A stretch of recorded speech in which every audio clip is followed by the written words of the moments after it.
So welcome to February's newsletter. By way of a change, I'm actually in a different place. I'm still within the clinic area, but just thought it would make a change to do it somewhere different. I'm just going to say before I even start that maybe we could do things around the other way today. Instead of listening to this message first, I wonder if you kindly read the text that I have written first, because it's from that text that I just want to suggest something briefly, and so it'd be easier to read that first so that you know where I'm coming from. When you have read it, you'll understand that I'm talking a lot about extremes and how extremes personally make me feel.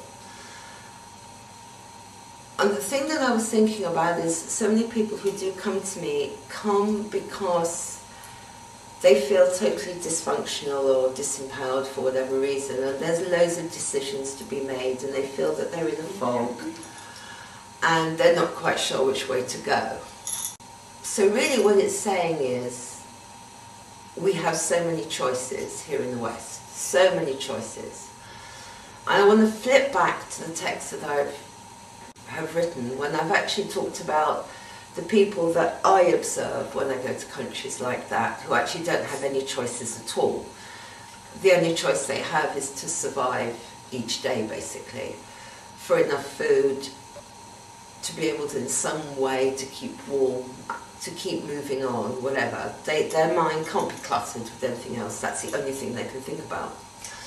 So I thought to myself, well, all these people who come, who don't know what to do, which way to go, because of choices, as an interesting sort of experiment, I would say, just if it's possible to put yourself in that sort of situation where you're living hand to mouth, on the street, wherever, and just think, if you were in that sort of situation, and there was only one item or one special thing you could take with you, just think really strongly about what that thing would be.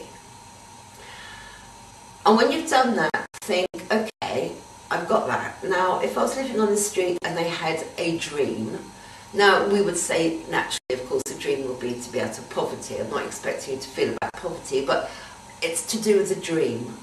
If there's one thing that would keep you going, one thing that you'd want to do, want to wish for, in some way, if you can think along those lines, one thing that's important, one thing you really want to do, that would just take so much clutter away of everything else and focus on really what you need, what you want, where you need to be, and what will serve you best. Because most of the times when people have a problem, it's because what they are doing, or where they are in the world, in their life, in their emotions, whatever, is not serving them best. And this is the reason why they're trying to make a decision.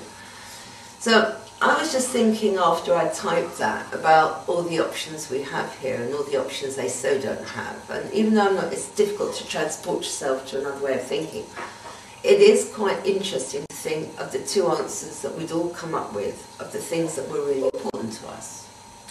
So as an experiment, I would think, just write it down or think about what it is that is so important and actually go for it. So I wish you well for this month. I hope it's going to change from you talking from somewhere else. The next time obviously I'll talk to you will be in March, heading towards spring.